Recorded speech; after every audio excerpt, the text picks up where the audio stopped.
Hari pertama pemeriksaan kesehatan gratis.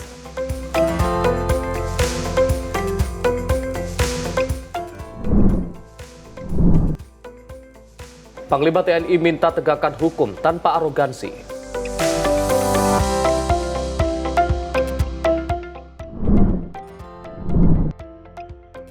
Komisi Yudisial akan efisiensi anggaran.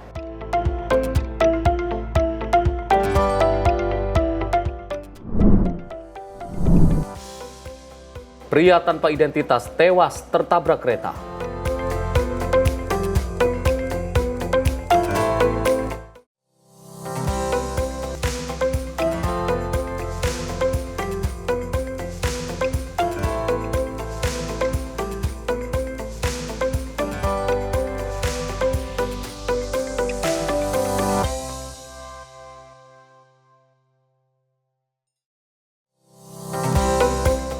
Halo, selamat pagi pemirsa Simpo TV. Selamat pagi Arif. Selamat pagi Sally, bagaimana kabarnya hari Luar ini? biasa hari ini Arif, dan memang pemirsa Simpo TV ada kabar yang menggembirakan, di mana memang tanggal 10 Februari 2025 adalah hari pertama untuk pemeriksaan kesehatan gratis. Benar sekali, ini merupakan kado dari pemerintah Indonesia untuk masyarakat yang sedang merayakan ulang tahun, Sally. Dan tentunya Arif, banyak sekali respon positif dari masyarakat yang akhirnya mereka juga aware dengan kesehatan mereka masing-masing. Benar sekali, dan selain informasi tadi kita juga akan hadirkan berbagai informasi seputar peristiwa yang terjadi dari seluruh penjuru tanah air. Bersama saya Arif Rifai. Dan saya Sally Segar, inilah Menyapa Pagi Simpo TV selengkapnya.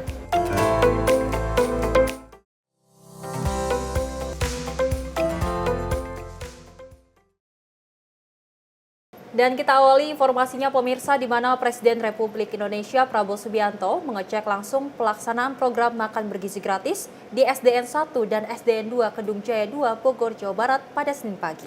Inspeksi mendadak ini dilakukan untuk memastikan implementasi distribusi berjalan dengan baik dan lancar. Presiden Republik Indonesia Prabowo Subianto mengecek langsung pelaksanaan program makan bergizi gratis di SDN 1 dan SDN 2 Kedung Jaya 2 Bogor, Jawa Barat pada Senin pagi 10 Februari 2025. Dalam sidak tersebut, Presiden Prabowo Subianto didampingi Sekretaris Kabinet Teddy Indrawijaya. Kedatangan Prabowo yang mendadak itu disambut antusias oleh warga dan para pelajar. Rombongan Prabowo tiba di SD Negeri Kedung Jaya sekitar pukul 9.00 waktu Indonesia Barat. Dalam kesempatan itu, Prabowo sempat melayani siswa dan warga yang ingin bersalaman dan bersuah foto.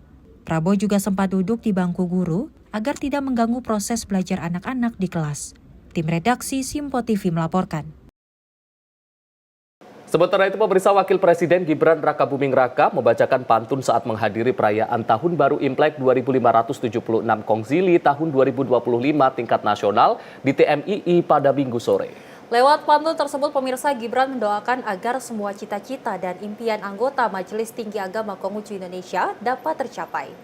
Mewakili Presiden Prabowo Subianto yang berhalangan hadir, Wakil Presiden Gibran Rakabuming Raka hadir pada acara perayaan Tahun Baru Imlek Nasional 2576 Kongzili yang digelar oleh Majelis Tinggi Agama Konghucu Indonesia atau MATAKIN. Pada kesempatan itu, Gibran turut menyampaikan salam hangat dari Presiden Prabowo Subianto kepada seluruh umat Konghucu yang hadir.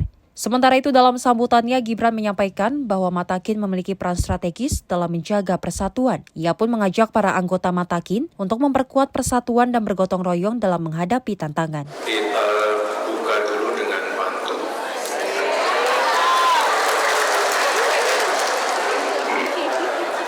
Makan ikan ditemani sayur capcay. Terasa nikmat sambil nonton barongsai. Saya ucapkan gongsi facai. Semoga cita-cita dan impian Bapak Ibu semua tercapai.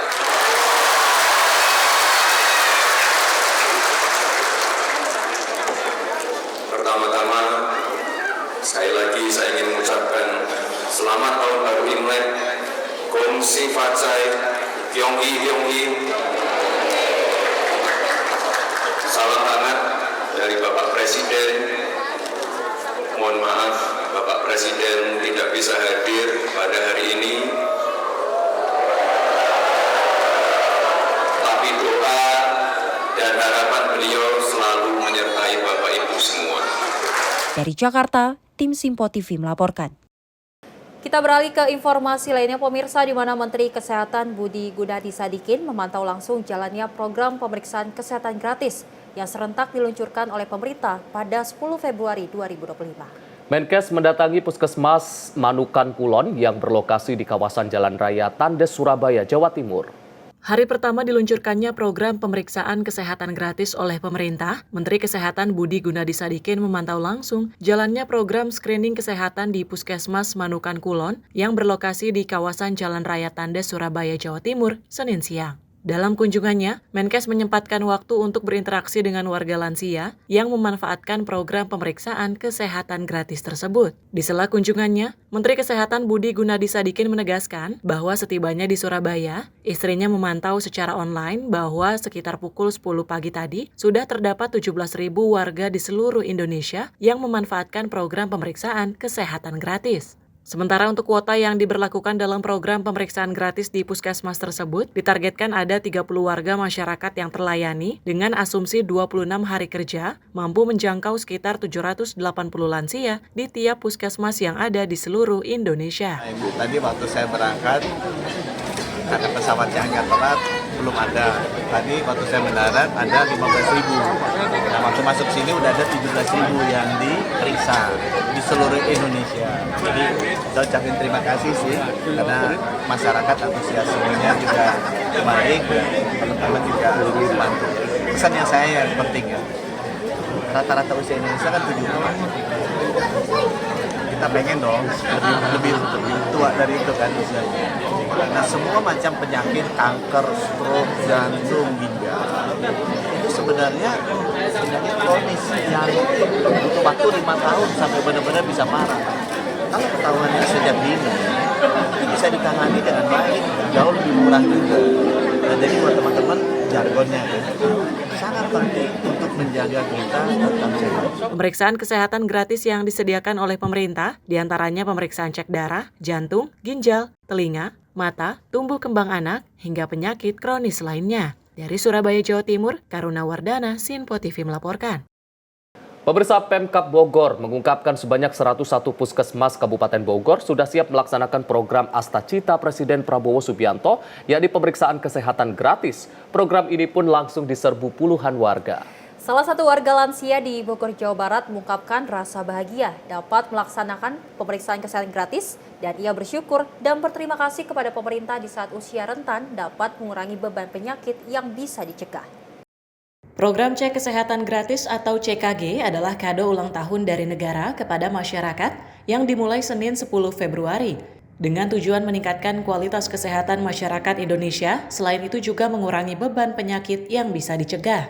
Adapun pembukaan program milik pemerintah pusat ini secara perdana dibuka, di program ini sudah tersedia pada 25 puskesmas yang berada di wilayah Kota Bogor. Program ini pun langsung diserbu puluhan warga, mereka rela antri untuk mendapatkan layanan kesehatan gratis ini. Salah satunya Usep warga Bogor berusia 69 tahun yang rela antri sejak pagi untuk mendapatkan giliran memeriksakan kesehatannya. Ia pun mengungkapkan kebahagiaannya dengan adanya program pemeriksaan gratis yang bertepatan di hari ulang tahunnya.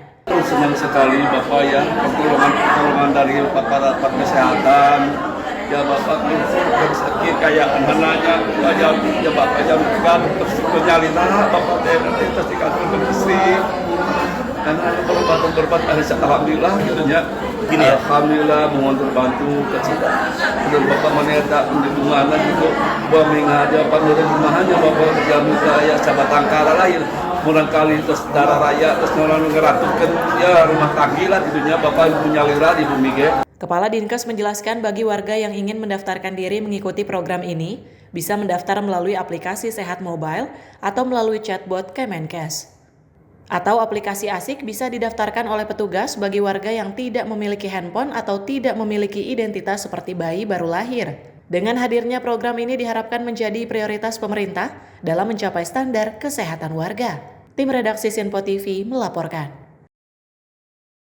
Meski di tengah keterbatasan jumlah dokter, pemerintah daerah Gunung Kidul mulai melaksanakan program pemeriksaan kesehatan gratis. Sebagai lokasi percontohan, program tersebut dilaksanakan di 2 puskesmas terlebih dahulu sebelum akhirnya dilaksanakan di seluruh puskesmas yang ada di Gunung Kidul.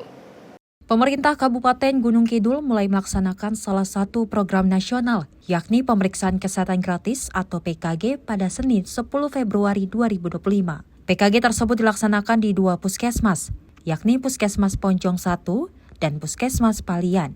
Mengacu pada arahan dari Kementerian Kesehatan Indonesia, PKG ditujukan untuk masyarakat yang berulang tahun usia pelajar dan masyarakat yang berkebutuhan khusus.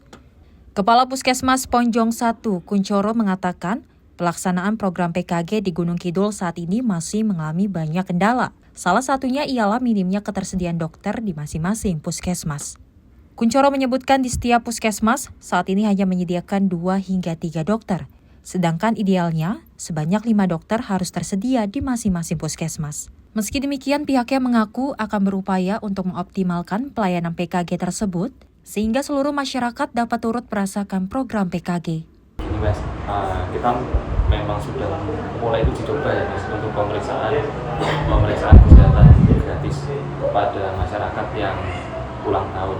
Jadi prosedurnya sih kita memang pasien itu kita buat jalur tersendiri karena nanti kondisi pasien kan kalau untuk PKG itu pemeriksaan kesehatan gratis itu kondisi pasien sehat. Jadi mereka jalurnya kita buat terpisah dengan pasien yang periksa sakit dan memang ruangannya memang sudah terpisah antara yang infeksius sama non infeksius dan pasien sehat dengan pasien sakit.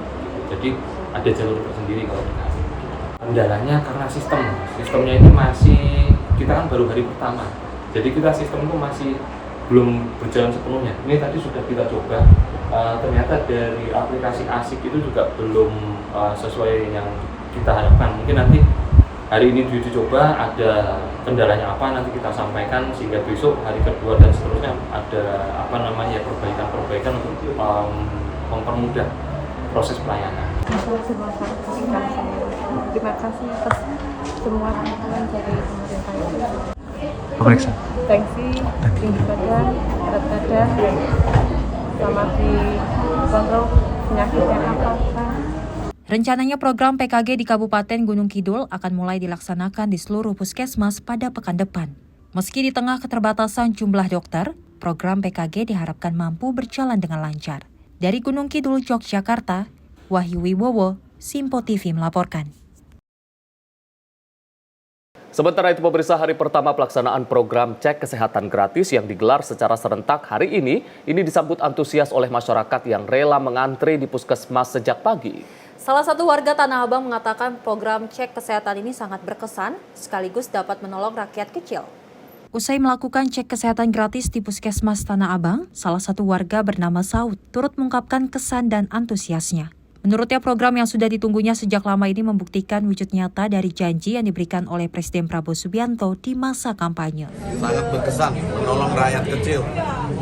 Kalau kita sendiri kan biayanya lumayan itu kan. Periksa darah, gula, periksa tinggi badan, berat badan, dan besok dilanjutkan lagi di labnya, dilanjutkan. Jadi membantu rakyat kecil. Jadi janjinya Prabowo sangat bagus sekali menolong rakyat kecil. Ini sesuai dengan janjinya Prabowo. Jadi saya nanya terus ke sini. Masyarakat pun berharap program cek kesehatan gratis dari pemerintah ini dapat terus berjalan, karena selain bermanfaat, program tersebut juga sangat menolong rakyat kecil. Dari Jakarta, Sri Dewi Andayani, Mutia Anggiani, Simpo TV melaporkan. Pemirsa, Dirjen Kesehatan Primer dan Komunitas Kementerian Kesehatan Maria Endang Sumiwi menyarankan kepada masyarakat yang mengikuti cek kesehatan gratis agar memiliki jaminan sosial ataupun BPJS. Hal itu disarankan untuk memudahkan mekanisme rujukan ke rumah sakit jika terdeteksi penyakit berbahaya dari hasil laboratorium yang dilakukan. Dirjen Kesehatan Primer dan Komunitas Kemenkes, Maria Endang Sumiwi, menyampaikan mayoritas masyarakat yang melakukan cek kesehatan dan terdeteksi penyakit, maka akan mendapatkan pelayanan kesehatan primer tanpa rujukan. Namun demikian, jika dalam situasinya diharuskan untuk melakukan rujukan, maka ia menghimbau agar sebaiknya masyarakat sudah memiliki jaminan sosial berupa BPJS atau lainnya. Endang pun menjelaskan, fungsi jaminan sosial tersebut nantinya akan digunakan untuk memudahkan masyarakat dalam melakukan mekanisme rujukan ke rumah sakit pada umumnya. Jadi untuk cek kesehatan gratis ini pemeriksaannya gratis ya, tidak berbiaya. Nah, kemudian pengobatannya itu kebanyakan situasi yang kita dapatkan nantinya adalah dalam kompetensi pelayanan kesehatan primer. Jadi mungkin sebagian besar tidak dirujuk dan bisa diobati di layanan ini, baik puskesmas maupun klinik ya. Tapi tentu saja akan mungkin ditemukan situasi-situasi di mana harus dirujuk. Nah, ketika harus dirujuk itu memang sebaiknya masyarakat sudah punya jaminan, baik itu BPJS maupun jaminan yang lainnya, karena nanti akan menggunakan mekanisme rujukan seperti biasa. Dari Jakarta, Sri Dewi Andayani, Mutia Anggiani, Sinpo TV melaporkan. Sementara itu, pemirsa, guna memudahkan masyarakat mendapatkan akses kesehatan secara menyeluruh, pemerintah melalui Kementerian Kesehatan Republik Indonesia hari ini resmi meluncurkan program pemeriksaan kesehatan gratis secara serentak di seluruh Indonesia. Salah satunya di Puskesmas Kebonjeruk. Peluncuran program di Puskesmas milik Pemprov Jakarta tersebut ditinjau langsung oleh Wakil Menteri BUMN Aminuddin Ma'ruf. Kabar baik datang untuk masyarakat Indonesia. Pasalnya hari ini secara serentak di seluruh Indonesia, pemerintah melalui Kementerian Kesehatan resmi meluncurkan program pemeriksaan kesehatan gratis yang dapat diakses oleh seluruh lapisan masyarakat. Salah satunya di Puskesmas Kebonjeruk, Jakarta Barat, di mana peluncuran program di Puskesmas milik Pemprov Jakarta tersebut ditinjau langsung oleh Wakil Menteri BUMN Aminuddin Ma'ruf dan juga Philip Pormante, juru bicara kantor kepresidenan. Program pemeriksaan kesehatan gratis ini memang disiapkan untuk membantu masyarakat menjaga kesehatan, mencegah berbagai penyakit sejak dini, dan meminimalkan risiko kecacatan hingga kematian. Menariknya lagi, layanan ini bukan sekedar pemeriksaan sederhana, melainkan pemeriksaan atau screening kesehatan secara menyeluruh. Berbagai pemeriksaan kesehatan tersebut diantaranya screening kekurangan hormon, penyakit jantung bawaan, pemeriksaan gizi, telinga, mata, dan tekanan darah. Sementara untuk pasien lansia, pemeriksaan resiko stroke, jantung, kanker, kesehatan mental, dan fisik juga dapat diakses di fasilitas kesehatan terdekat seperti puskesmas dan klinik yang telah bekerjasama oleh pemerintah. Masyarakat pun terlihat sangat antusias dalam memanfaatkan program layanan kesehatan tersebut. Alhamdulillah pagi ini saya berkesempatan untuk mengecek langsung di Puskesmas Kebonjeruk, Jakarta Barat pada program kick-off program cek kesehatan gratis dari pemerintah. Alhamdulillah tadi saya cek dari mulai pendaftaran sampai ke tes kesehatan terakhir, dari semua umur, dari semua kriteria umur, dari mulai bayi sampai lansia. Tadi saya bersama dengan Ibu Dirjen dan beberapa direksi dari BUMN. Antusiasme masyarakat sangat tinggi. Tadi juga saya sempat berdialog. Ada yang mengetahui dari media sosial dari Kementerian Kesehatan, ada yang mengetahui dari komunitas dan sebagainya. Artinya apa? Memang program ini ditujukan salah satunya adalah untuk memenuhi kebutuhan masyarakat yang kurang mampu untuk mendapatkan informasi keadaan kesehatan di awal. Ini juga sebagai bagian dari visi besar Cita Bapak Presiden Bapak Prabowo Subianto untuk kesehatan masyarakat sebagai salah satu syarat menuju negara kuat, negara maju. Bahwa program ini antara lain juga ditujukan untuk memulai dari sisi masyarakat dan kita semua dalam hal preventif. Selama ini mungkin dalam urusan kesehatan kita lebih banyak kuratif, tetapi dengan kesempatan memeriksakan kesehatan, masyarakat bisa mendeteksi secara dini kalau ada masalah, atau kalau kemudian ditemukan dalam keadaan sehat bisa mempertahankan kesehatannya. Itu yang pertama. Yang kedua, tadi disampaikan oleh Pak Wamen, ini bagian dari Cita yang disampaikan oleh Presiden Prabowo Subianto untuk meningkatkan human capital kita juga. Dan juga tadi Pak Wamen berdialog dengan para penerima manfaat, ada yang balita, ada yang orang tua, lansia dan lain-lain. Semua merasa terbantu dan juga mudah-mudahan pemeriksaan kesehatan gratis, cek kesehatan gratis ini bisa diikuti oleh semua masyarakat, karena dia sebetulnya adalah memang datang dari pemerintah, tetapi tadi disampaikan oleh Pak Wamen, ini proyek kerja besar kita semua. Tadi kita lihat dokter-dokter puskesmas yang berdedikasi di seluruh Indonesia akan melaksanakan program ini. Selain program pemeriksaan kesehatan gratis, program CKG atau cek kesehatan gratis bagi anak-anak di tingkat sekolah akan dilaksanakan mulai Juli 2025 mendatang, yang bertepatan dengan tahun ajaran baru di mana pemeriksaan ini akan menyasar anak usia 7 hingga 17 tahun yang berada di sekolah-sekolah. Diharapkan dengan adanya program layanan kesehatan ini dapat membantu masyarakat yang membutuhkan. Tim kontributor Simpo TV melaporkan. Informasi menarik lainnya pemirsa akan kami hadirkan usai jeda, tetap di Menyapa Pagi.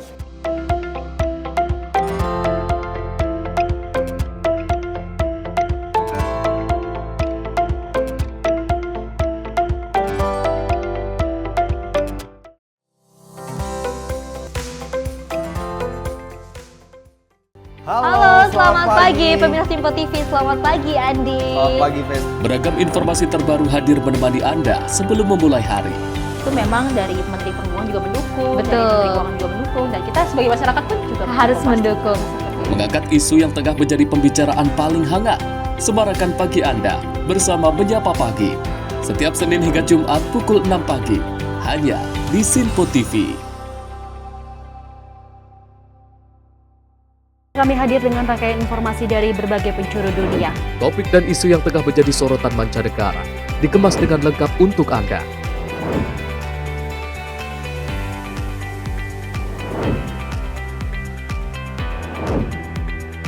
Peristiwa penting yang terjadi dari berbagai belahan dunia kini hadir dalam Simpo Dunia.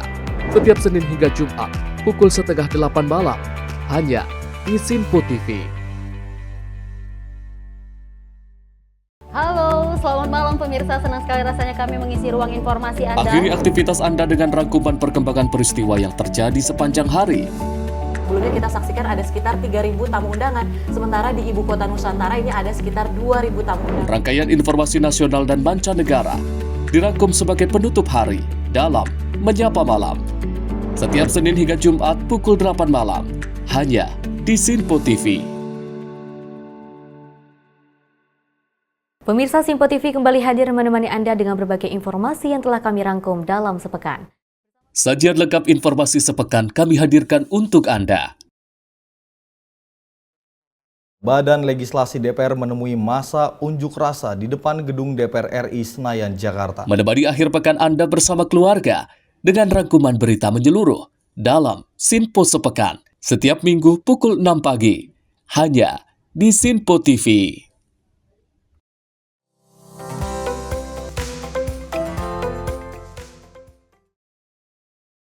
Selamat pagi pemirsa, Anda kembali menyaksikan Menyapa Pagi Simpo TV. Pemirsa, Panglima TNI Jenderal Agus Subianto memimpin upacara pembukaan gelar operasi penegakan ketertiban atau OPS Gaktib dan juga Justisi Polisi Militer tahun anggaran 2025 di lapangan Prima Mabes TNI Cilangkap, Jakarta Timur. Dan operasi Gaktib dan Justisi 2025 dilaksanakan secara serentak di seluruh Indonesia untuk meningkatkan disiplin dan tata tertib prajurit TNI. Sebanyak 1.300 personil TNI terlibat dalam upacara penegakan ketertiban dan justisi polisi militer, termasuk pasukan gabungan dari POM TNI Angkatan Darat, Angkatan Laut, Angkatan Udara, Polri, serta unsur pasukan elit seperti Kopsus, Kopassus, Marinir, dan Kopasgat. Dalam sambutannya, Panglima TNI Jenderal Agus Subianto menyampaikan, operasi ini dilaksanakan rutin setiap tahun untuk menjaga disiplin, kepatuhan hukum, dan ketertiban di lingkungan TNI. Panglima menjelaskan bahwa operasi ini bukan sekedar penegakan hukum, melainkan juga bertujuan mencegah penyalahgunaan kekuatan militer untuk kepentingan di luar tugas pertahanan negara. Lebih lanjut, Panglima TNI menyatakan OPA Gaktib dan Justisi 2025 dapat membangun kesadaran hukum yang kuat di setiap lapisan prajurit, sehingga diharapkan TNI semakin profesional, berintegritas, dan selalu menjaga kehormatan sebagai garda terdepan pertahanan negara. Sama operasi Gaktib dan operasi Justisi Polisi Militer TNI merupakan kegiatan rutin yang dilaksanakan setiap tahun sebagai komitmen kita dalam menegakkan disiplin hukum dan tata tertib di lingkungan TNI. Penegakan disiplin hukum dan tata tertib ini menjadi hal yang sangat penting karena TNI diberi tugas oleh negara untuk menjadi garda terdepan bangsa di bidang pertahanan.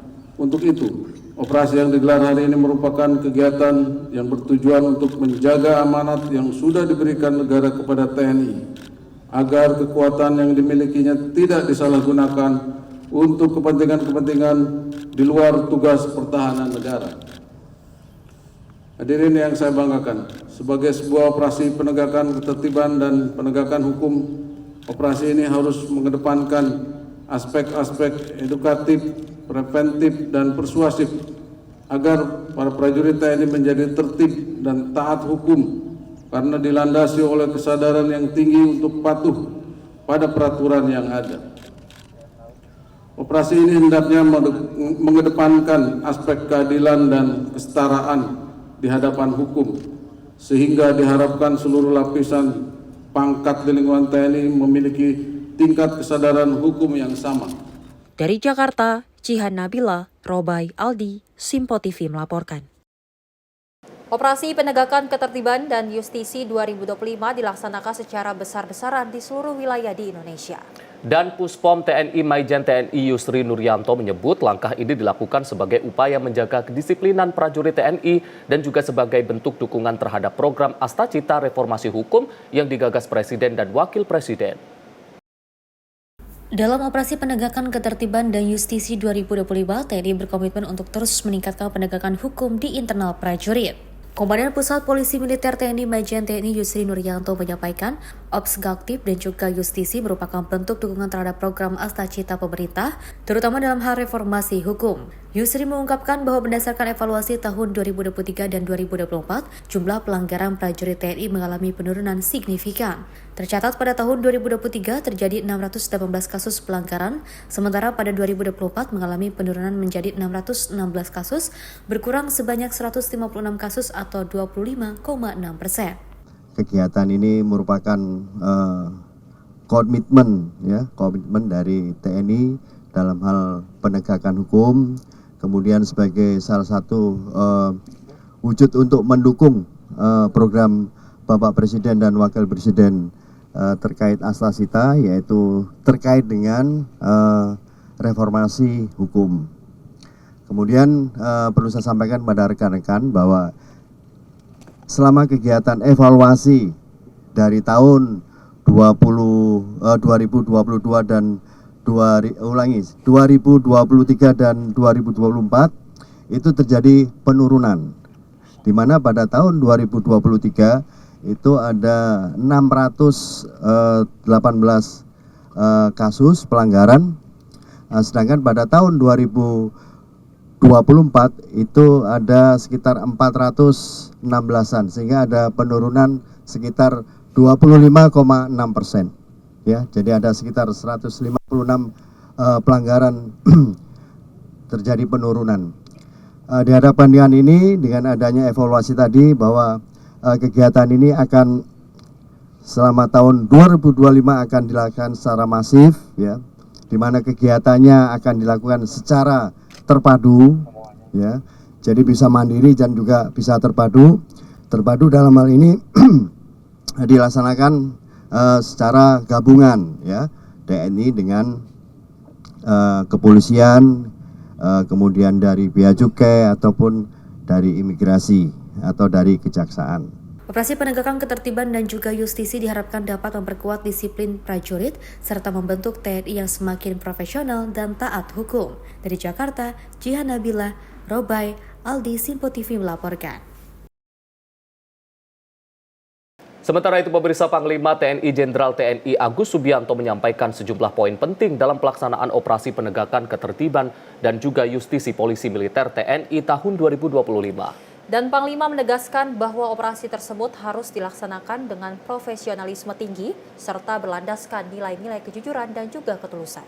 Dalam sambutannya, Panglima TNI Jenderal Agus Subianto menekankan kepada seluruh prajurit TNI sejumlah pedoman penting untuk pelaksanaan operasi penegakan ketertiban dan justisi 2025.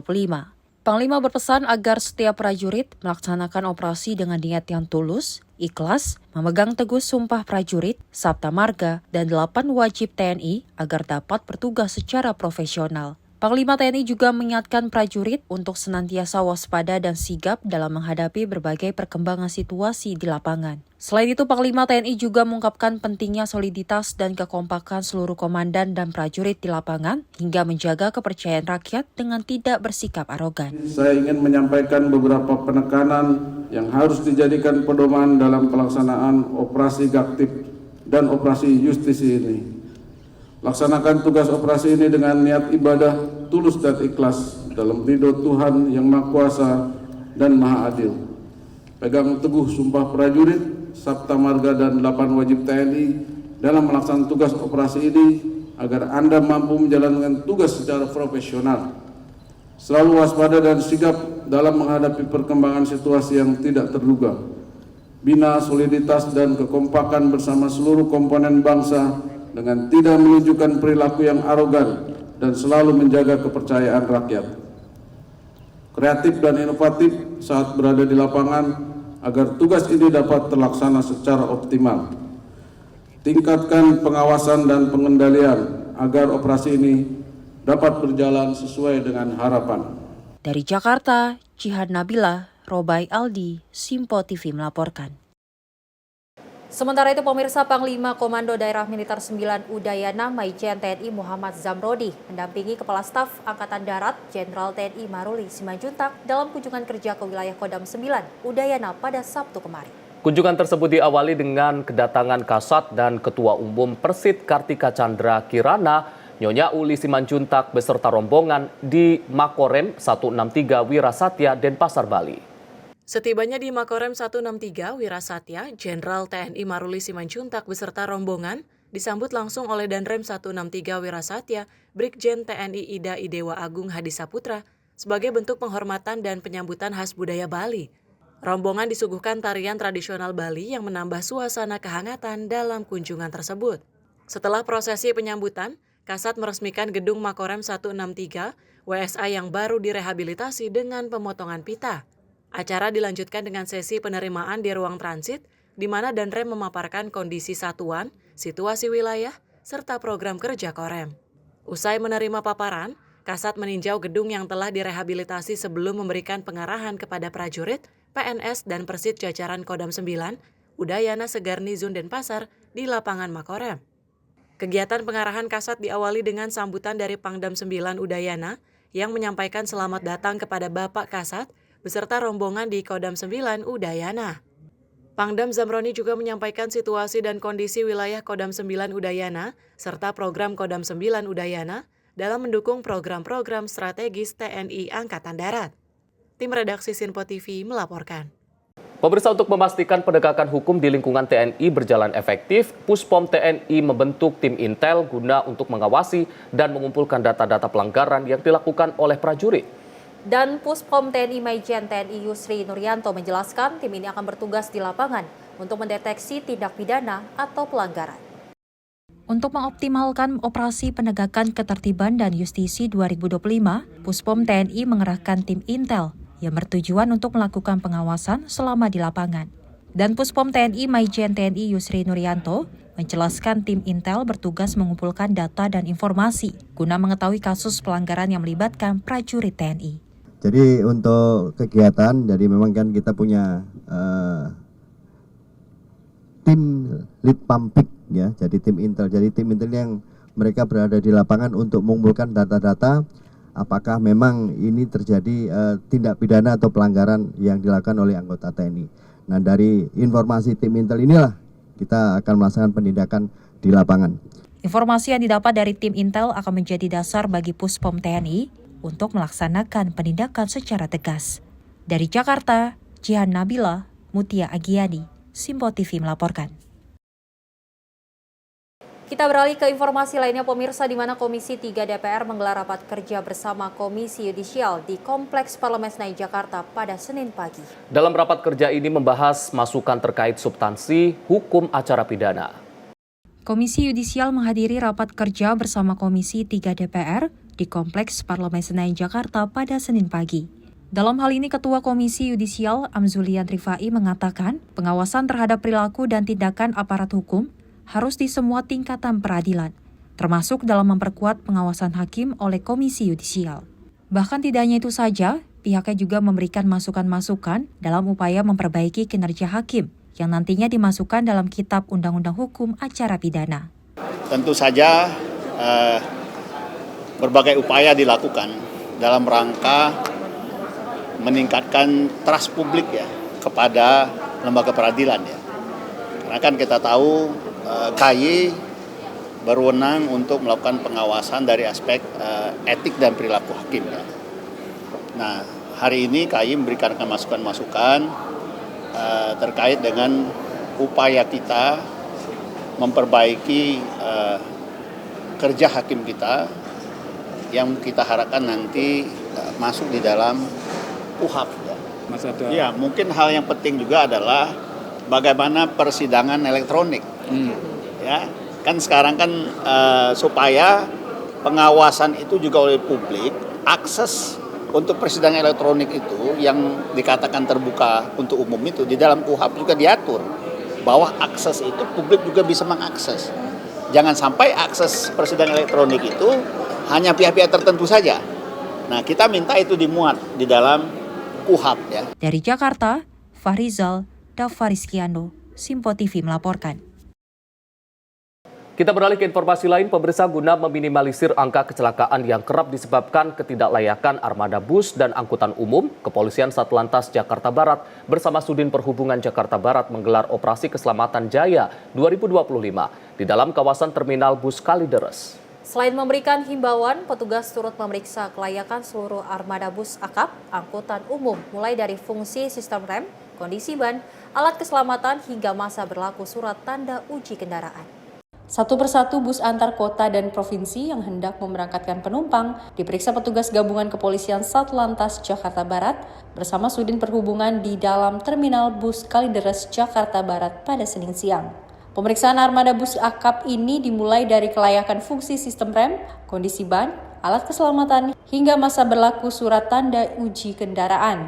Tak hanya bus, petugas turut memeriksa keseluruhan angkutan umum di dalam terminal. Pemeriksaan kelayakan jalan armada bus dan angkutan umum ini dalam rangka Operasi Keselamatan Jaya 2025, guna meminimalisir angka kecelakaan yang kerap disebabkan ketidaklayakan armada bus dan angkutan umum. Satlantas Polres Metro Jakarta Barat bergabung dengan Kepala Terminal Kalideres melaksanakan pengecekan ramcek dalam rangka Operasi Keselamatan 2025. Hasil dari pemeriksaannya seperti apa? Hasil pemeriksaan ramcek, alhamdulillah untuk kendaraan bus-bus antar kota, antar provinsi bagus-bagus ya. Tidak ada ditemukan kelemahan. Mungkin sudah diservis. Untuk angkutan umum sendiri? Untuk angkutan umum sendiri, kami juga cek dari Jaklingko maupun dari angkot. Kondisinya bagus. Untuk ban-ban juga masih bagus. Masih layak jalan. Ya, kita dibantu dari Dirlantas Polda Metro Jaya, kemudian Satlantas Polres Jakarta Barat, untuk memeriksa kelayakan jalan bis akap yang akan diberangkatkan, termasuk juga sabuk keselamatan bagi pengemudi, kemudian juga rem, lampu-lampu, supaya dipastikan bus yang berangkat itu dalam kondisi layak jalan, sehingga menciptakan keselamatan bagi penumpang yang diangkut gitu. Ya, berdasarkan sekarang kan Operasi Keselamatan Jaya 2025 ya, dari Dirlantas Polda Metro Jaya, mana hari ini bergabung untuk mensukseskan kegiatan tersebut, dan juga situasi saat ini kan musim hujan ya, supaya dipastikan juga alat-alat yang berfungsi pada kendaraan tersebut seperti sistem rem, sistem kemudi, sistem lampu itu beroperasi dengan baik sehingga menciptakan keselamatan bagi penumpang yang diangkut di Terminal Kalideres sehingga tidak membahayakan keselamatan baik pengemudi maupun penumpang. Dan juga kita cek apakah sabuk keselamatannya ada dan juga apakah sistem remnya tetap berfungsi begitu. Ya, kalau untuk aspek keselamatan untuk seperti sistem rem maupun sistem roda yang tidak berfungsi, itu kita stop operasi, kendaraan tidak diperbolehkan berangkat. Sampai dengan kendaraan tersebut diperbaiki lebih dahulu, baru diperbolehkan berangkat. Kalau dipaksakan, maka kita ambil tindakan, dari sini kita bergabung dengan Satlantas Polres Jakarta Barat. Gitu. Operasi Keselamatan Jaya 2025 digelar mulai pada hari ini tanggal 10 hingga 23 Februari 2025 mendatang. Dari Jakarta, tim kontributor Simpo TV melaporkan. Dari Polda Banten, pemirsa mengungkapkan sindikat uang palsu dengan 14 tersangka menyita 1.600 lembar rupiah palsu, 1.034 dolar Amerika Serikat, dan 200 rial Brazil. Dan penangkapan bermula dari laporan di Cikupa, Tangerang pada 19 Januari dengan tersangka ZL yang menawarkan uang palsu 4 kali lipat dari uang asli. Polda Banten berhasil mengungkapkan sindikat pembuat dan pengedar uang palsu yang melibatkan 14 tersangka yang beroperasi di Provinsi Banten dan Jawa Barat. Dari 14 tersangka yang diamankan, petugas berhasil menyita uang palsu sebanyak 1.600 lembar rupiah, serta uang palsu asing berupa 1.034 lembar dolar Amerika Serikat dan 200 lembar pecahan 5.000 rial Brazil. Penangkapan bermula dari laporan pada Minggu 19 Januari mengenai penjualan uang palsu di kawasan Cikupa, Kabupaten Tangerang. Petugas yang melakukan penyelidikan mencurigai tersangka ZL yang diketahui membawa uang palsu senilai 15 juta dengan pecahan 100.000. Modus yang dilakukan oleh tersangka adalah menawarkan uang palsu kepada korban dengan iming-iming memberikan uang palsu 4 kali lipat dari jumlah uang asli yang diserahkan korban. Jadi ini berawal sebuah adanya informasi masyarakat terkait adanya peredaran uang palsu di wilayah kita, yaitu di Tangerang, Banten. Kita penyidik melakukan rangkaian penyelidikan dan berhasil mengamankan uang palsu sebanyak 150 lembar. Kemudian dari Tangerang tersebut kita mengembangkan lagi asal-usul uang tersebut dan kita mengembangkan di wilayah Jawa Barat, kemudian daerah Kota Bandung. Jadi dapat kami pastikan bahwa pengungkapan ini adalah sindikat wilayah Jawa Barat dan Banten, yang mana yang bersangkutan sudah beroperasi kurang lebih selama 1 tahun. Kita berhasil menangkap mulai dari pengedarnya, kemudian perantaranya, yang mencari atau pemasarannya, bahkan kita sampai si pembuatnya langsung. Yang mana si pembuat ini mereka belajar dari temannya yang sekarang sudah menjadi proses hukum di lapas di Jakarta, dan pembuat ini sendiri juga merupakan seorang residivis yang mana pada tahun 2014 pernah diamankan di kasus yang serupa, diamankan oleh Polda Metro. Cuma waktu itu perannya yang bersangkutan masih sebatas mencari pembeli dan pengantar uang palsu. Tapi kalau sekarang perannya sudah naik tingkat menjadi si pembuat langsung. Tentu saja dalam pengungkapan ini kami menggandeng BI. BI adalah mitra kami yang akan menjadikan sebagai ahli utamanya nanti untuk membuktikan keaslian rupiah tersebut asli atau palsu.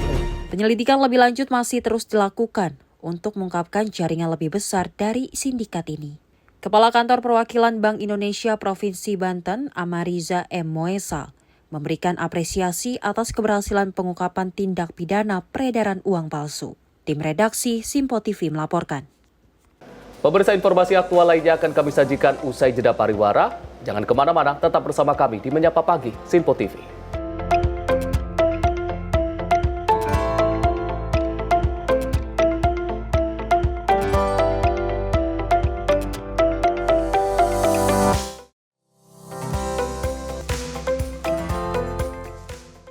Pemirsa Simpo TV kembali hadir menemani Anda dengan berbagai informasi yang telah kami rangkum dalam sepekan. Sajian lengkap informasi sepekan kami hadirkan untuk Anda. Badan Legislasi DPR menemui masa unjuk rasa di depan gedung DPR RI Senayan, Jakarta. Menemani akhir pekan Anda bersama keluarga dengan rangkuman berita menyeluruh dalam Simpo Sepekan setiap minggu pukul 6 pagi hanya di Simpo TV. Jadilah yang pertama mengetahui perkembangan terkini seputar informasi dari lembaga parlemen. Punya data nasional, tidak ada satupun backup berarti kan? Tiba-tiba ada putusan yang nggak masuk akal dan seperti ini gitu. Kita biarkan rekomendasi kepada KPK, periksa! Kami hadirkan informasi paling akurat untuk mengawal setiap informasi dalam rapat komisi dan paripurna. Tentunya bersama saya Andi Rezaldi yang telah kami rangkum dalam program Simpo Parlemen. Saya Arif Rufani. Saksikan Simpo Parlemen setiap Sabtu pukul 6 pagi hanya di Simpo TV. Kami hadir dengan rangkaian informasi dari berbagai penjuru dunia. Topik dan isu yang tengah menjadi sorotan mancanegara dikemas dengan lengkap untuk Anda.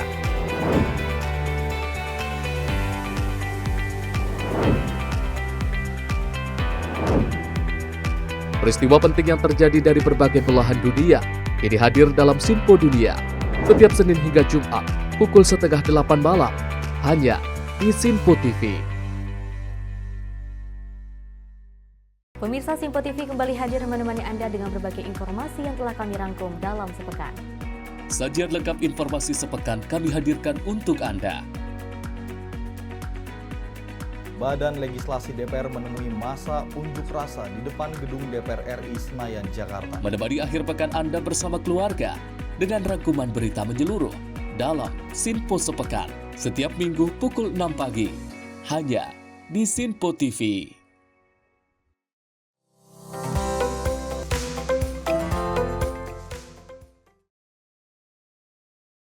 Masih bersama kami pemirsa dalam Menyapa Pagi Simpo TV dan kita lanjutkan informasinya terkait salah satu kinerja dari Kabinet Merah Putih di mana Menteri Pariwisata Republik Indonesia Widianti Putri Wardana menghadiri Festival Cap Gomeh di SCBD Jakarta pada 8 Februari 2025. Festival Cap Gomeh 2025 tersebut sebagai puncak perayaan Tahun Baru Imlek 2576 Kongzili. Menteri Pariwisata Republik Indonesia Widianti Putri Wardana menghadiri Festival Cap Gomeh di SCBD Jakarta pada 8 Februari 2025. Menpar menyebut acara ini menjadi kesempatan bagi masyarakat dan wisatawan untuk mengenal lebih dekat tradisi Tionghoa yang telah lama menjadi bagian dari budaya masyarakat Indonesia. Festival Cap Gomeh juga mencerminkan peran budaya dalam memperkuat sektor pariwisata serta membangun rasa kebersamaan bagi masyarakat. Dengan begitu, Menpar mengajak masyarakat untuk terus dukung indahnya keberagaman dan jelajahi berbagai keunggulan pariwisata berbasis budaya di Indonesia. Tim redaksi Simpo TV melaporkan. Kita beralih ke informasi lain, pemirsa, sebuah mobil diduga melaju dengan kecepatan tinggi menabrak beberapa pengendara motor di perbatasan Goa Makassar, tepatnya di arah Alauddin, Malengkeri. Dan pengemudi mobil seorang PNS berusia 64 tahun berinisial MS diduga kehilangan kendali akibat laju kendaraan yang sangat tinggi. Pada hari Minggu 9 Februari 2025, sebuah kecelakaan lalu lintas terjadi di perbatasan Goa Makassar, tepatnya di arah Alauddin, Malengkeri. Sebuah mobil diduga melaju dengan kecepatan tinggi dan hilang kendali, menabrak beberapa pengendara motor di depannya. Akibatnya sejumlah pengendara motor mengalami luka-luka dan harus mendapatkan perawatan medis. Kondisi lalu lintas sempat macet akibat evakuasi. Diduga mobil yang menjadi penyebab kecelakaan tersebut melaju dari arah Sungguh Minasa menuju Makassar. Pengemudi mobil seorang PNS berusia 64 tahun berinisial MS diduga kehilangan kendali. Kondisi lalu lintas di sekitar lokasi kejadian sempat mengalami kemacetan akibat proses evakuasi korban dan kendaraan yang terlibat. Dugaan sementara penyebab kecelakaan adalah masalah pada sistem pengereman atau remblong. Pihak kepolisian masih terus melakukan penyelidikan lebih lanjut untuk memastikan penyebab pastinya. Dari Jakarta, tim redaksi Simpo TV melaporkan. Sementara itu pemirsa, sebuah truk trailer menabrak bangunan yang berada di pinggir jalan di Jalan Akses Marunda Bidara, Jakarta Utara pada Senin 10 Februari 2025. Akibat dari tabrakan tersebut, arus lalu lintas di Jalan Akses Marunda Bidara mengalami kemacetan yang cukup parah. Pada Senin pagi 10 Februari 2025, sebuah insiden terjadi di Jalan Akses Marunda Bidara, tepatnya di depan Depo Spil. Sebuah truk trailer dilaporkan menabrak bangunan yang berada di pinggir jalan, menimbulkan kerusakan dan gangguan terhadap lalu lintas di sekitar lokasi kejadian. Akibat dari tabrakan tersebut, arus lalu lintas di Jalan Akses Marunda Bidara mengalami kemacetan yang cukup parah. Posisi truk trailer yang menabrak bangunan menyebabkan penyempitan jalan dan menghambat kendaraan lain untuk melintas. Kemacetan ini berdampak pada aktivitas transportasi dan mobilitas warga di wilayah tersebut. Hingga saat ini, kronologi pasti mengenai penyebab terjadinya kecelakaan tersebut masih belum diketahui. Pihak berwenang sedang melakukan investigasi lebih lanjut untuk mengetahui penyebab pasti dari kejadian ini. Diharapkan agar masyarakat yang melintas di sekitar lokasi kejadian untuk berhati-hati dan mengikuti arahan petugas guna menghindari hal-hal yang tidak diinginkan. Dari Jakarta, Alwendi, tim Simpo TV melaporkan. Kita beralih ke informasi lain, pemirsa. Komisi Yudisial menanggapi terkait kebijakan pemerintah yang mengefisiensikan anggaran di seluruh lembaga maupun kementerian. Dan Ketua Komisi Yudisial Amzulian Rifai mengatakan bahwa pihaknya akan taat kepada kebijakan pemerintah. Hal tersebut disampaikan langsung oleh Ketua Komisi Yudisial Amzulian Rifai usai menghadiri rapat kerja bersama Komisi 3 DPR di Kompleks Parlemen Senayan, Jakarta. Amzulian mengatakan bahwa dengan adanya kebijakan pemerintah terkait efisiensi anggaran, pihaknya sedikit terganggu. Ia menilai bahwa seluruh lembaga dan kementerian juga turut terkena imbas dari efisiensi anggaran. Oleh karena itu, dirinya menyebut akan tetap patuh kepada kebijakan dari pemerintah. Ya, saya pikir kan tugas konstitusional KAY salah satunya adalah menyeleksi Hakim Agung. Sudah disampaikan oleh juru bicara kami, Prof. Mukti, juga ketua bidang yang terkait dengan itu. Tentu yang pertama KAY pada posisi mengikuti apa yang menjadi kebijakan negara. Tentu itu ya. Dan juga diantaranya kami diminta melakukan efisiensi ya segala hal. Karena dengan anggaran yang ada operasional saja sehari-hari itu agak terganggu.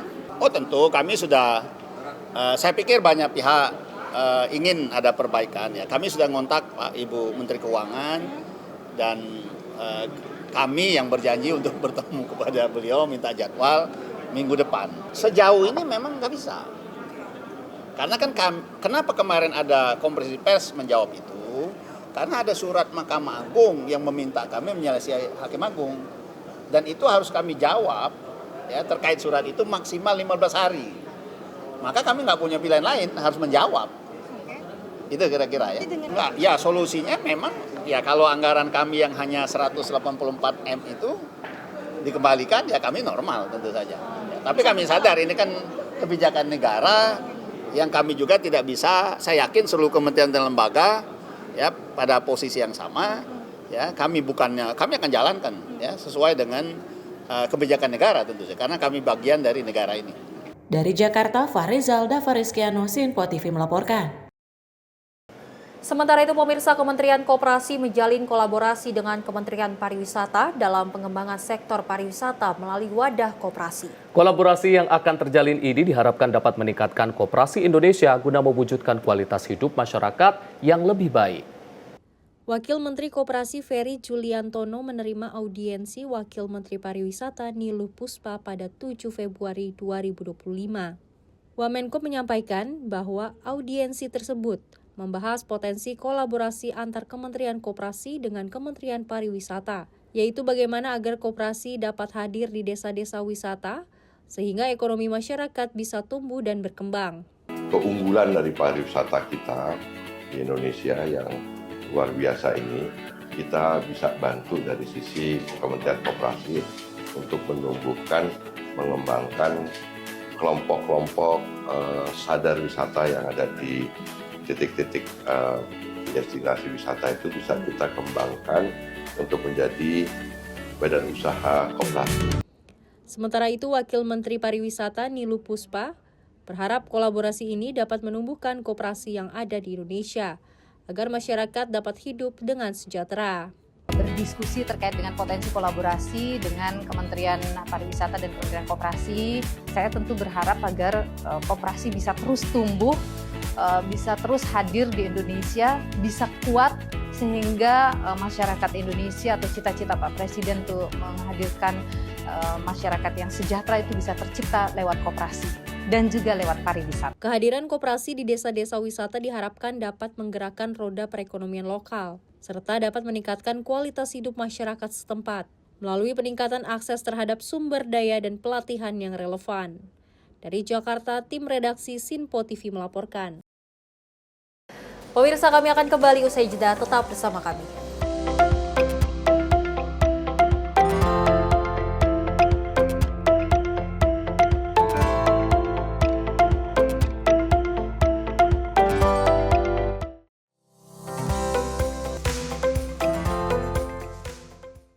Halo, selamat pagi pemirsa Sinpo TV. Selamat pagi Andi. Selamat pagi, Fen. Beragam informasi terbaru hadir menemani Anda sebelum memulai hari.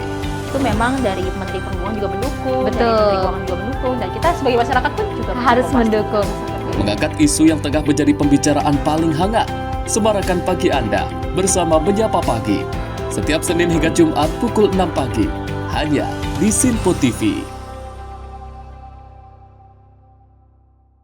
Kami hadir dengan rangkaian informasi dari berbagai penjuru dunia. Topik dan isu yang tengah menjadi sorotan mancanegara dikemas dengan lengkap untuk Anda.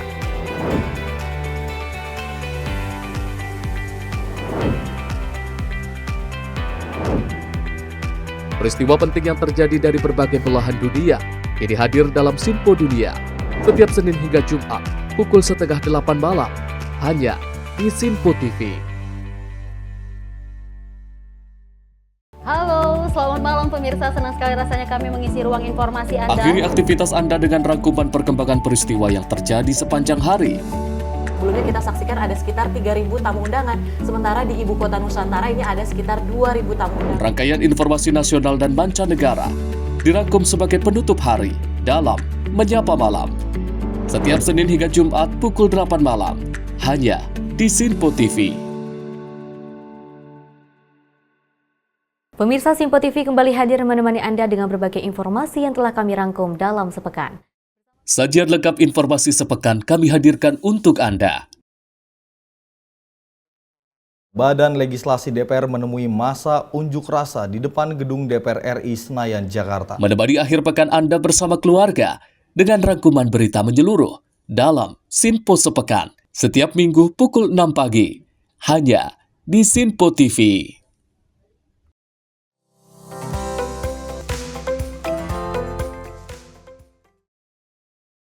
Pemirsa, Anda kembali menyaksikan Menyapa Pagi Simpo TV. Menteri Sosial Republik Indonesia Saifullah Yusuf dan juga anggota DPD RI Jawa Barat Alfian Syah Komeng bersama 500 orang pilar sosial serta masyarakat melakukan kerja bakti massal.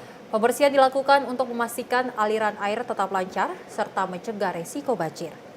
Kerja bakti dilakukan di 3 titik utama, yaitu hulu Sungai Ciapus, aliran irigasi Cikole, dan hilir irigasi Cikole. Dalam kesempatan itu, Menteri Sosial Republik Indonesia Saifullah Yusuf dan anggota DPD RI Jawa Barat Alfian Syah Komeng juga menyerahkan bantuan atensi senilai 24,4 juta rupiah untuk penyandang disabilitas. Bantuan tersebut terdiri dari sembako, nutrisi, perlengkapan kebersihan, serta kursi roda dan matras. Nah, sederhananya Bapak Ibu sekalian, saya datang ke sini ini hanya ingin membuktikan bahwa ketika kita bersama-sama, ketika kita punya kemauan dan melaksanakan bersama-sama, kita bisa bikin prestasi. Kita bisa merubah sesuatu yang biasa-biasa saja menjadi luar biasa. Mari kita pikirkan rumah kita, mari kita pikirkan lingkungan kita, dan mari dari tempat ini kita bikin inspirasi bahwa kita bisa berbuat sesuatu dan kemudian bisa ditiru di tempat-tempat yang lain. Kegiatan ini dilakukan tidak hanya untuk membersihkan lingkungan, melainkan juga untuk mempererat tali persaudaraan dan kebersamaan. Tim redaksi Simpo TV melaporkan. Kita beralih ke informasi lainnya pemirsa, di mana seorang pria tanpa identitas ditemukan meninggal dunia setelah tertemper kereta api di perlintasan belakang Pasar Baru, Bekasi Timur. Korban diduga hendak pergi bekerja dan menyeberang sendirian. Proses evakuasi sempat terhambat karena banyaknya warga yang berkerumun di lokasi kejadian. Seorang pria tanpa identitas ditemukan meninggal dunia akibat tertemper kereta api di perlintasan belakang Pasar Baru, Bekasi Timur pada Minggu malam sekitar pukul 20 waktu Indonesia bagian Barat. Korban diperkirakan berusia lebih dari 25 tahun, mengenakan kaos berwarna oranye dan celana panjang. Berdasarkan dugaan awal, korban hendak pergi bekerja yang menyeberang sendirian saat kejadian naas itu terjadi. Warga sekitar mengaku tidak mengenali korban. Setelah kejadian, petugas segera datang untuk melakukan evakuasi. Namun proses evakuasi sempat mengalami kendala akibat banyaknya warga yang berkerumun di sekitar lokasi kejadian. Sehingga petugas harus berupaya mengurangi kerumunan sebelum mengevakuasi jasad korban. Jenazah akhirnya berhasil dievakuasi sekitar pukul 21:20 waktu Indonesia bagian Barat. Hingga saat ini identitas korban masih belum diketahui dan pihak berwenang masih berusaha mencari informasi lebih lanjut terkait keluarga atau kerabat korban. Dari Jakarta, Rido, Tim Liputan Simpo TV melaporkan. Kita beralih ke informasi lain, pemirsa. Menteri Kesehatan Republik Indonesia Budi Gunadi Sadikin meluncurkan alat radioterapi kanker di RSUD Undata, Kota Palu. Peluncuran alat baru ini pemirsa sebagai salah satu upaya penanganan kanker di Sulawesi Tengah. Saat meluncurkan alat radioterapi kanker di RSUD Undata Palu, Menteri Kesehatan RI Budi Gunadi Sadikin menyatakan layanan radioterapi dapat dilakukan di seluruh provinsi di Indonesia. Seperti diketahui, alat radioterapi kanker merupakan mesin yang memancarkan sinar X atau elektronik berenergi tinggi untuk menghancurkan sel kanker serta mengobati kanker di berbagai bagian tubuh. Menkes mengatakan bahwa pemerataan layanan kesehatan di seluruh Indonesia, terutama di daerah terpencil, merupakan salah satu prioritas utama pemerintah Indonesia. Saya hari ini di RSUD Undata, ini sama teman-teman dari Palu semua. Ada alat baru yang namanya LINEC untuk radioterapi penyakit kanker. Rencana Kemenkes di seluruh provinsi akan punya alat seperti ini. Jadi kalau orang kena penyakit kanker, bukan hanya di bedah, bukan hanya layanan kemoterapi, tapi juga bisa layanan radioterapi. Dengan datangnya alat ini, yang kita sangat kekurangan adalah dokternya. Tapi saya ketemu, tidak ada nih dokter spesialisnya. Radio onkologi ini jarang kali. Saya di sini mau terima kasih nih sama Prof. Tati, bantuin saya untuk menyediakan tenaga spesialis radio onkologi seluruh Indonesia. Beliau orangnya komit, kalau ngomong galak gitu ya, tapi kerjanya beres sebagai seorang guru besar yang mendidik anak-anaknya dan mau dikirim ke seluruh Indonesia ke daerah-daerah. Mudah-mudahan nanti masyarakat Palu yang kena kanker gak usah diobatinya ke Makassar, ke Surabaya, ke Jakarta, bisa betul. Cuma saya titip dirawat, gedungnya yang bagus, gitu dirapihin supaya benar-benar bermanfaat buat masyarakat. Diharapkan hadirnya alat baru penanganan kanker di RSUD Undata Palu ini bisa membantu menangani pasien kanker dan mengurangi tingkat resiko dan rasio kematian akibat kanker. Tim redaksi Sinpo TV melaporkan. Sementara itu, pemirsa, Deputi Pencegahan dan Monitoring KPK Pahala Nainggolan angkat bicara soal polemik pendistribusian LPG 3 kg. Mengungkap pernah memberikan rekomendasi terkait ketepatan penerima subsidi yang selama ini kerap salah sasaran. Deputi Pencegahan dan Monitoring KPK Pahala Nainggolan angkat bicara soal polemik pendistribusian LPG 3 kg. Dia mengungkap pernah memberikan rekomendasi terkait ketepatan penerima subsidi yang selama ini kerap salah sasaran. Pahala menjelaskan rekomendasi ini disampaikan Komisi Anti Rasuah ketika Kementerian ESDM dipimpin Arifin Tasrif. Saat itu ketepatan penerima subsidi gas LPG ini harus tercapai karena sesuai dengan regulasi yang ada.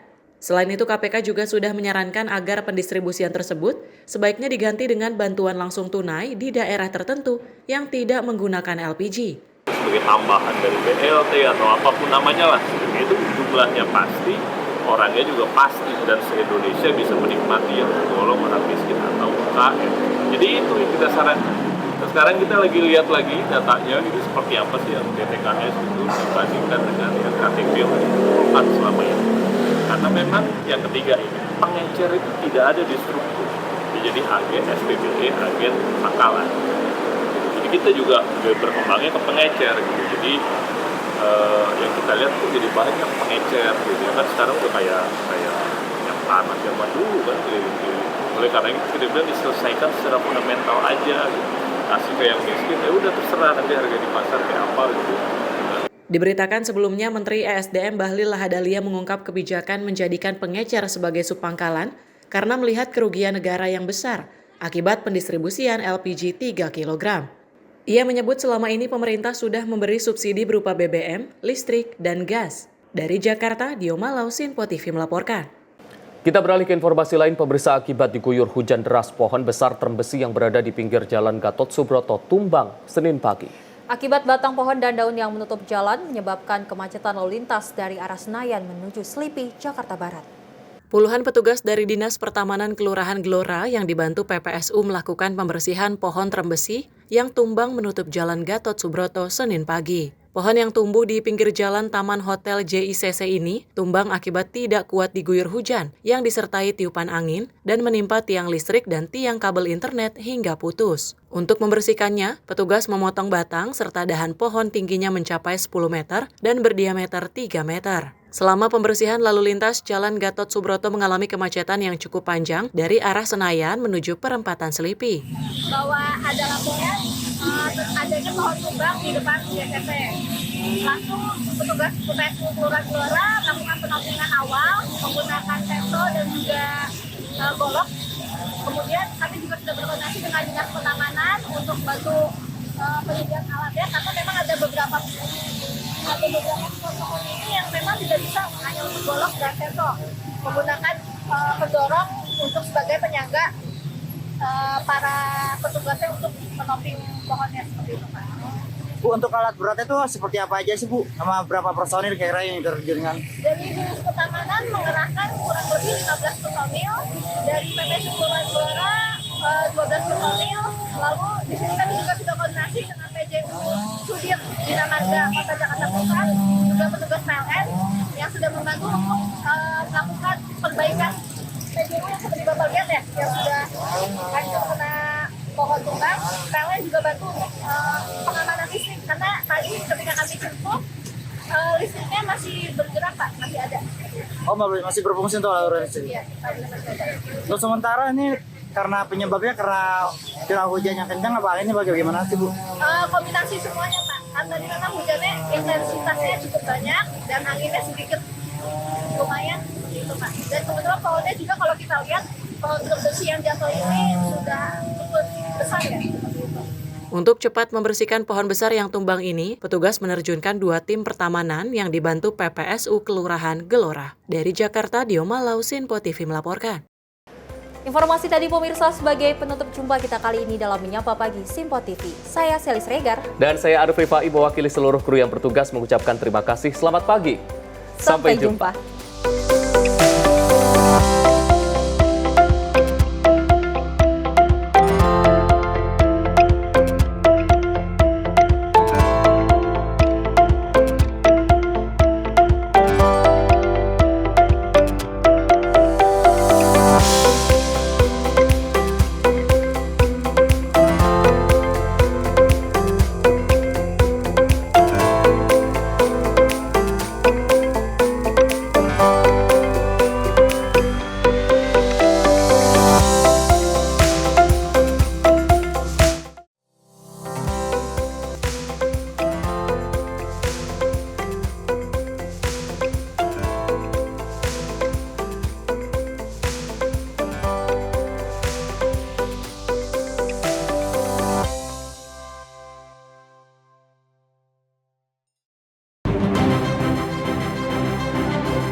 Simpo TV, News, Sport, Entertainment.